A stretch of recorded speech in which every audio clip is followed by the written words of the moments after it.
Everyone should have this sheet if you want it right now. Now, I told you today we're going to be talking about order of operations, but before we hop into that, I want to make sure you understand how to compute with one of those order of operations, exponents, okay? So, I want to discuss how do you go about solving exponents, this first box here. So, if I had 3 to the 8th power, who can tell me how I would solve that? What would I type into my calculator, to solve that? Yeah. 3 times 8. No, 3 times 3 times 3 times 3 times 3 times 3 times 3 times 3. Whew. We do 3 times itself 8 times, right? So we would do 3 times 3 times 3 times 3 times 3 times 3 times 3 times 3. Holy moly. Okay? It's a lot of writing. And so math is kind of like a lazy man language. Instead of writing 3 times itself 8 times, we do it like this. Okay, that's what an exponent is. We don't do 3 times a, we do 3 times itself 8 times. Now, I want to write directions on how to do this without just showing an example. And in order to write those directions, I need to have the vocabulary for these two things. We all know what this 8 is called. We know, well, besides the number 8, it is called an exponent, right? This is the exponent. Some people call it a power. I don't care which one you use. Okay? A lot of people maybe knew it, but don't remember what this number is called, that position. The number that holds up your exponent. Anyone remember? It starts with a B. It is. It's called the base. Nice. Did you know that too, Nate? Yeah. So this is the base. Knowing those two vocab terms helps us come up with directions. Okay? So instead of saying do the number times itself as many as the other number, that's confusing, now we can write a sentence. We are going to write, we're going to multiply the base by itself the amount of times as the exponent.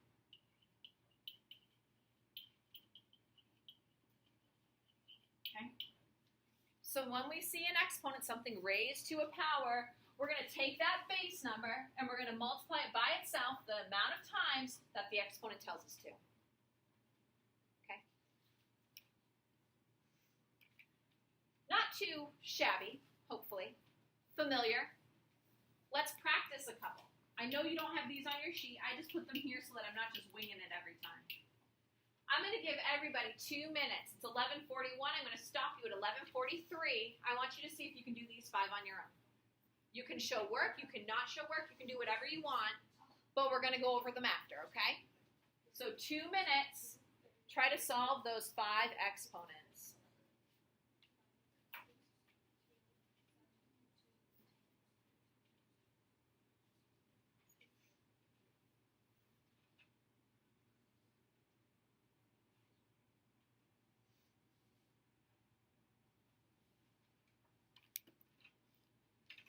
Get stuck, look at our example, but try your best.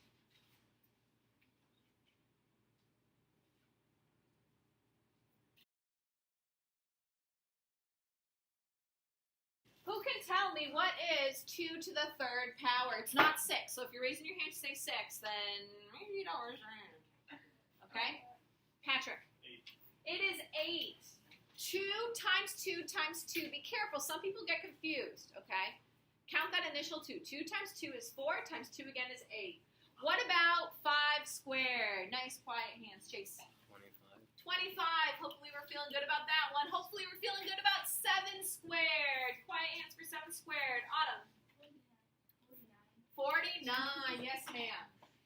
What about 3 to the 5th? I'll take anything but 15. Anything but 15 is, oh, I know it's Thomas. What is it? Kaylee. 243. What are other answers we have? Cam? 27. 125. 125. Any other answers? Yes? 243. So we got another one. So let's see what it is. If you don't end up with the right answer, I would encourage you to take an extra second and write out the 3's. Okay? Because I think you're less likely to make a mistake if you write them out. So 3 to the 5th is the same as 3 times 3 times 3 times 3 times 3. 1, 2, 3, 4, 5. Now, as you see them like this, I'll show you how I solve this. And I, at some point, need to use paper. I can't do all this in my head. I do 3 times 3 first. And everyone knows that product. Everybody, what is it? 9. 3 times 3 again is 9. And then I have a lonely 3. And I'm multiplying all 3 of those together. I'm not adding them, right? They're still multiplication. So now I know 9 times 9, right? 81. So I end up with 81 times 3. And at this point, I definitely would need to use scrap. Well, maybe, okay? I teach a lot of math, so I can do a lot mentally. But I don't want to miss a 3 here, especially if it's something graded. So 81 times 3. 3 times 1 is 3. 3 times 8 is 24. 243 was the answer. So if you didn't get it right, change it. It's not a big deal. Look at what you did. Identify what your error was and try to avoid it in the future, right? That's why we're doing this. Let's look at 10 to the third. Without writing that out, who knows the shortcut for 10 to any power? This is pretty cool. 10 to any power, what's the shortcut, Riley? You can just add zeros onto it. Exactly, awesome. So this tells you how many zeros you're going to have after your 1. Whoa. So 10 to the 5th power, blah, blah, blah, blah. 10 to the 5th power, thank you, would be 1 with 5 zeros. 10 to the 8th power would be a 1 with 8 zeros. So 10 to the 3rd power is going to be a 1 with? 3 zeros. You got it, 3 zeros. 4. Now you could have, I'm ignoring the wrong answers that are intentionally called out. Just throwing that out there. So you could have written out 10 times 10 times 10. If that helps you, awesome. I'm not telling you not to do that. But 10 is the only one that this works with. 20 it doesn't, 100 it doesn't, okay? It only works with 10. So, now that we've reviewed exponents a little bit, hopefully if you were a little hazy on it, you're feeling better, we're going to talk about PEMDAS. Now, PEMDAS, you're like, PEMDAS 6? How come Mrs. White has 4 boxes? Because PEMDAS is not 6 things, it's 4, okay? And my last class, some kids kind of knew that, and some people didn't. And it was hard for them because now you have to fix an error that you've been doing your whole life. So, there's no mistakes made in the first 2 boxes, for sure. I can almost guarantee everyone's going to know when I say what should go in the first box for PEMDAS, it starts with a P. You folks would say parentheses, okay? So that's what we're going to put in there. Parentheses. Okay? When you see a hot mess of a problem, you're going to look for your parentheses. It could also include brackets, so it might be this is a bracket, or parentheses. If you have several of these things, which is going to be the case, you want to start with your innermost parentheses. What does that mean when I say innermost parentheses? Caitlin? No. Catherine? No. Kaylee, dang it. I knew it was a K. Sorry.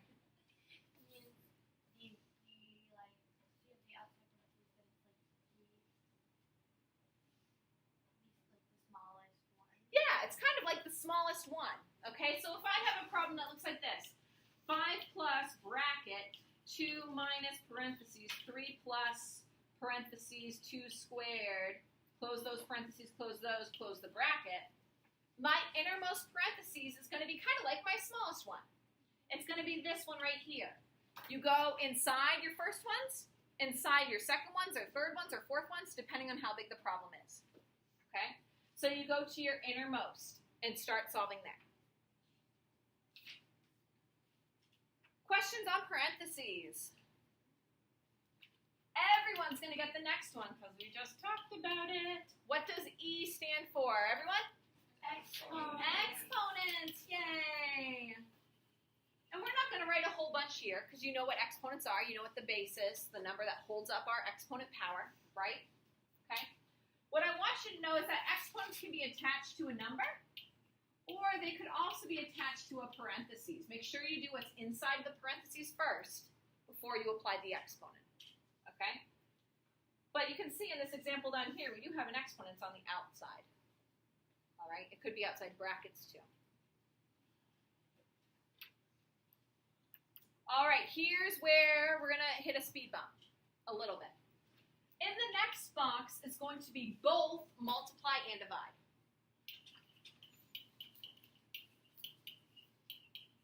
And the reason why they're in the same box is not, okay, it's not because they might have one or the other, okay? It's not because a problem might only have division or only have multiplication. They're in the same box for a different reason. Does anyone know why I put them in the same box instead of doing a multiply box and then a divide box? Aiden? Because multiplication is the opposite of division. That's true. They're inverse operations. Build on that. There's more to it. Drake? So because if there's a negative, No, negatives actually aren't going to influence it in this instance. Okay? Yes? Because it doesn't matter which one you do first in the operation. Somewhat correct. Okay, so we're going to take all three of those things and we're going to kind of mix them together. If you're doing a problem and it has multiplication and division, that bell is for first lunch finishing. They're going to come up here and maybe be loud. Do you remember this conversation last week? Yeah. So we'll see if I have to bring out the sass. We'll see what happens. So anyways, back to the math. This is really important because you'll make a lot of mistakes on our activity today if you're not careful. Multiply, divide are on the same step, okay? Which means that you do them at the same time. If they, because they're inverses, right? If they are in a problem and they both happen, it does matter the order that you do them in. Because if you flip-flop it, you're going to be wrong. The way you solve multiply, divide is you solve it left to right, like you're reading a book. Okay? Left to right, like you're reading a book. So if we had a problem, for example, that looks like this. 12 divided by 3 plus 2 times 7. And I told you to solve this. Now, I'm not going to tell you use order of operations, because from this point forward in your math career, you use order of operations every time you do a problem. It's implied, okay? So you would say, is there any parentheses in this problem? Nope. Exponents? Nope. So now I'm on multiply, divide. I put them together. Going left to right, what should I do first? What should I do first? And is it Caitlin now? Sorry. Shall 12 divided by 3. Yes, I'm going to do the division first. I'm going to do the multiplication second. And I'm going to do this addition last. Okay? That's what it means. It doesn't, if I did that multiplication first, it's not going to work. Okay? I have to do multiply, divide, left to right. And then addition, subtraction are going to be our next box. Guess what? They're inverses also. I have to solve them left to right.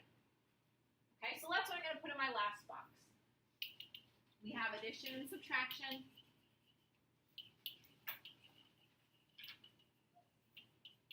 We have an S, we have an A. And because they're inverses, they're on the same step, we're going to solve those left to right. Ooh, that looks like something bad. No, it doesn't even look right. Okay? And I'm not going to put an example for that, but now that we've talked about multiply, divide, you have an idea, right? If you see 5 minus 3 plus 2, you got to do the minusing before you do the plusing. Okay? Left to right like you read a book. It's a sentence. Little different maybe than what you remember. You know those silly little, I don't know, Facebook's like for old people now? I guess I'm old.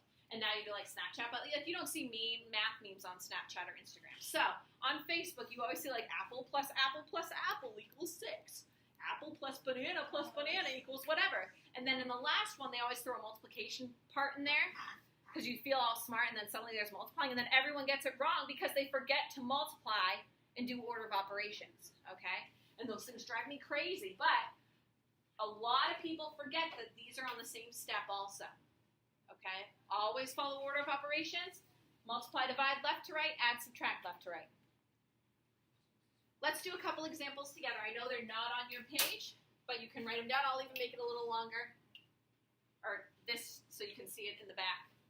We have 6 and then a bracket. 32 minus, parentheses, 2 plus 3. Close those parentheses, squared, and then close your bracket. We're going to solve this one. Okay, we're actually going to simplify it. Can you say it one more time? I can, yeah. 6 times bracket 32 32 minus parentheses 2 plus 3, close the parentheses, square it, and close your bracket. So let's do some quiet hands now. What am I going to do first here? What am I going to do first? Anna. I have 2 plus 3. Yeah, I'm actually going to do addition first, right? Because it's in my innermost parentheses. For now, I want everyone writing all your steps. Once we get through chapter 2, I will say I don't care how many steps you write. But for now, I want you writing steps. Head nod set, you got me? At some point, I'll let you do more mental math, but for now, we're going to take those baby steps. So I'm going to put my 6 in my bracket and my 32. And then instead of 2 plus 3, I'm going to stick that 5 with a squared and close my bracket. Now, I kept that 5 in parentheses because if something's right next to it, I don't want it to look like, for example, once I solve this and get a number, I don't want it to look like 60-something. Okay? There's no number being multiplied to it, so I don't really need those parentheses, but it's good to get in the habit of putting them there, just in case I need it in the next step. Speaking of the next step, what do I do next? To keeping the ball rolling on this one. I did my innermost parentheses. Can I do anything in this parentheses? Yeah. Inside that, though? No. No. So, what am I going to do, Drake? Just square 5 And it's not going to be 10, Drake. It's going to be? by 5. Love it. 6 times, in my bracket, 32 minus 25. Close my bracket up. Ooh, I hope that a lot of people raise their hand on this next one. What should be my next step? What should I do? What should I do? Oh, good. Good amount of hands. Lydia? 32 minus 25. Yeah. And that gives me a nice number. The way I do it is I count up from 25. So 25 to 30 is 5, plus 2 more is 7. Now again, if I took off those brackets, which I could do right now, right, because I solved everything, it would look like 67. It's not 67. Thank you. It is 6 times 7, Aiden. You're right. And the product, everybody, for 6 and 7 is? 42. 42. Yes. Okay?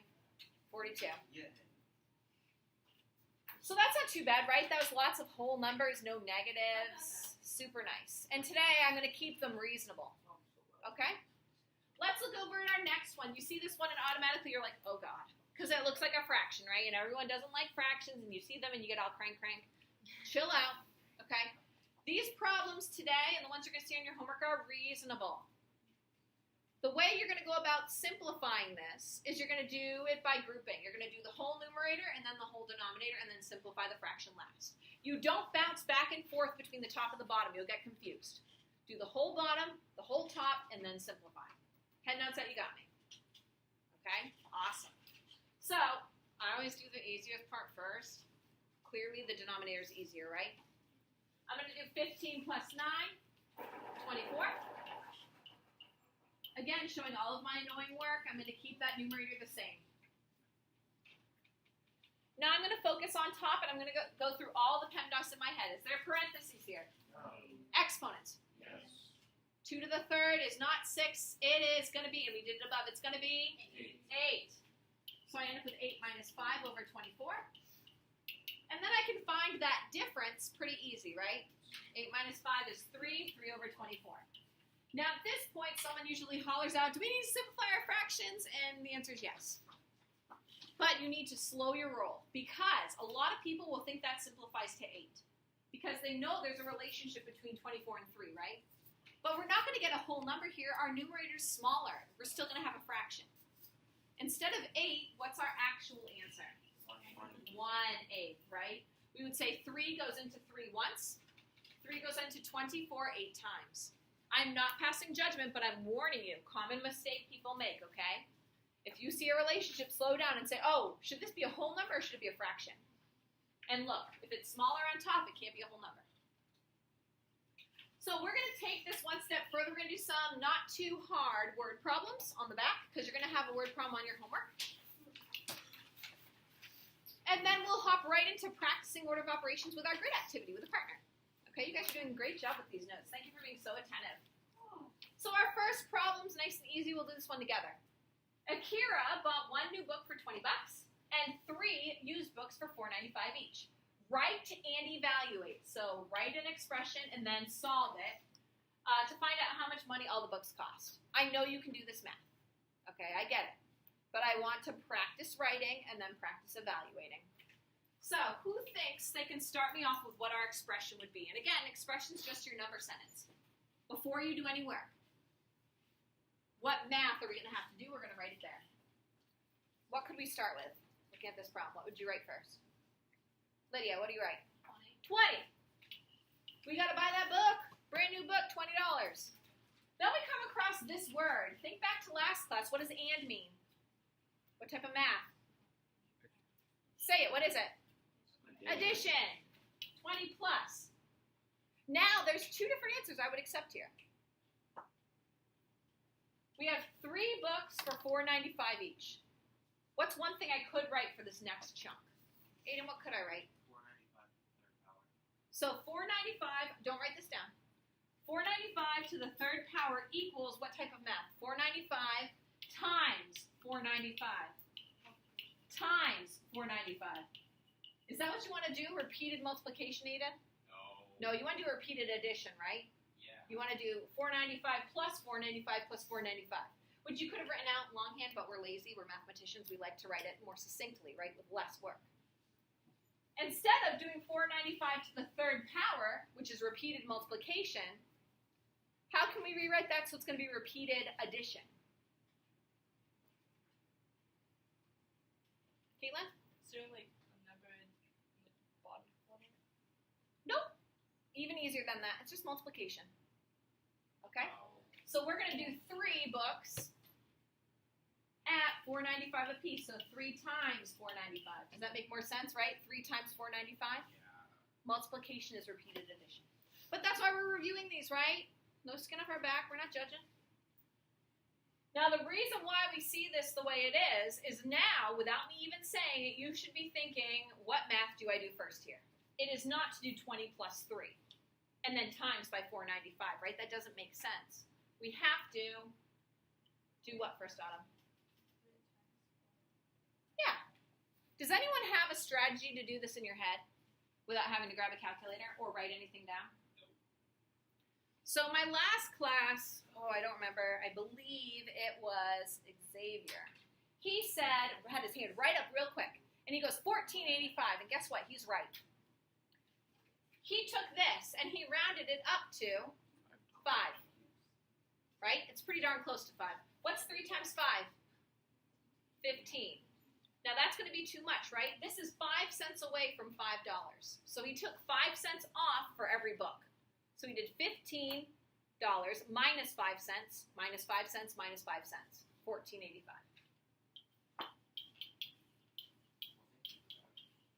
Yeah, you could do it. And excuse me. And then 20 plus $14.85, $34.85. Now, if I were correcting this on a quiz, I would give you 4 out of 5 points. Because your answer is incomplete. As a math teacher, what do you read my mind right now, be psychics? What is missing here that would give you full credit? Oh my gosh, you guys must have taken a class to be so psychic. Lydia? The dollar sign. You need a label. If you're doing a word problem, you need to have a word in your answer. This sounds silly. You put the dollar sign in front. Okay? I know you know that, but there will be times where it's $12 and you write 12 and then the dollar sign. And I'm going to be like, good Lord. Do I need to reteach this? And the answer is no. It's just because that's how you say it, right? Make sure you put your dollar sign in front. I'm going to give everybody 2 minutes. At 12:05, I'm going to stop. I want you to try this next one. Now, I'm going to warn you, there's a trick here. Okay? There's something that might be a little confusing. You might get the wrong answer if you don't read the problem carefully. Okay? So I'm going to be quiet. I'm going to give you till 12:05. I want you to write the expression and find the answer if you can in that time. If not, we'll go over it. Okay? 2 minutes.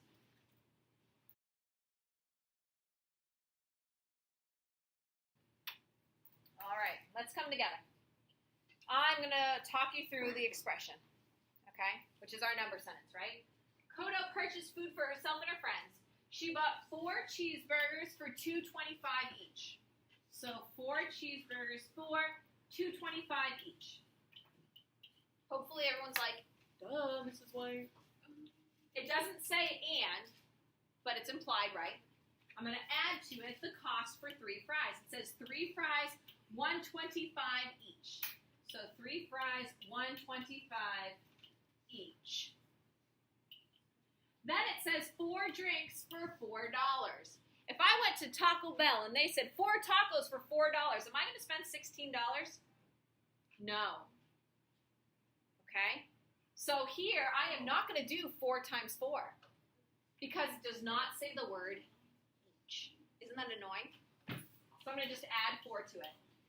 So maybe you've heard about the SAT, I'm sure you have, and you're like, I don't ever want to take it. Well, it's going to happen for you at some point. On the SAT, they're not going to ask you questions this simple, but they're going to ask you questions where there might be a word pattern, and then if you don't read it carefully, that pattern might break. Just like this. So everyone would get 16 here and then the wrong answer, and then you see what the answer is later, and you're like, seriously? That's ridiculous. And that's what happens. So slow down on word problems, okay? Look for number patterns. Don't just assume everything's always the same, okay? I wasn't trying to get you there, but it's a good conversation to have, right? Slow down and think about it. So 4 for $4 means it's just 4 for $4. $4. Now I'm going to put those together. If I go left to right and multiply, then add 3, then times 1, no, right? We do all our multiplication first. Who can tell me, quiet hands, what is this first product? What's that first product there? Take a second. Nate? 9. In your head, 4 times $2 is $8, right? 4 times a quarter. $1, right? 8 and 1 is 9. No calculator needed. Plus, we're going to find this product. Quiet hands. Who can tell me that one? Ooh, more hands this time. That's nice. You must be feeling a little bit better about it. Cam, what'd you get? $3.75 all day, every day. And then plus 4.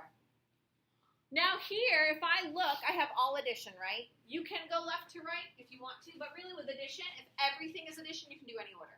If it had a subtraction in there, you'd have to do it like you read a book, okay? We'll go that way anyways. 9 plus 3, so 9, 10, 11, 12, 75. 13, 14, 15, 16, 75. And I'm done, right? No. Yeah! Good job. What do I need, everybody? $. $sign. I need some sort of label, and now I'm done. Okay? So, not meant to be a getcha. Slow down on those word problems. You're going to see one that's a little bit trickier on your homework. It's going to ask you to find the area of a triangle. Right now, do you know the formula of how to find the area of a triangle? Maybe you do, maybe you don't. If you don't, and you see it on your homework, what could you do? I heard someone say it. Google it. If I don't know something, folks, I look it up. 1, I don't want to seem stupid. 2, I want to get a full credit on my effort homework, right? So I'm going to look up what is the area of a triangle, and they're going to say base times height divided by 2. And then you're going to be able to do the math. Okay? So if there's ever something on your homework, a word that you're not sure about, look it up. Okay? Own that. Own that. So we're in here until 12:30, about 20 more minutes. So all I want is your attention right now. We're done with our notes. Okay? So you're just looking up here. What I have for you is sets of cards. And each set, I want to make sure you guys hear this so I don't have to repeat myself, okay? Each set has 16 cards. When arranged correctly, it will make a 4x4 square. Okay? Each of these cards has answers and problems on it. You will solve a problem.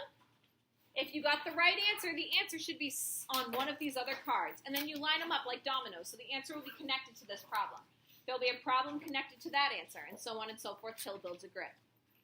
Now, I don't know, Chase, can you see what it says right here or here? You can't read it, right? But there's stuff written there, which means that if I solve this problem, and I know I can see it, the answer is 16, it's upside down. 16 is not on any of those cards. So if you solve one, and there's no answer on any of the cards, it could be an edge piece. The edge pieces have numbers and answers and problems all the way around them. That way it's just a little bit trickier. Okay? So this is going to take us to the end of class.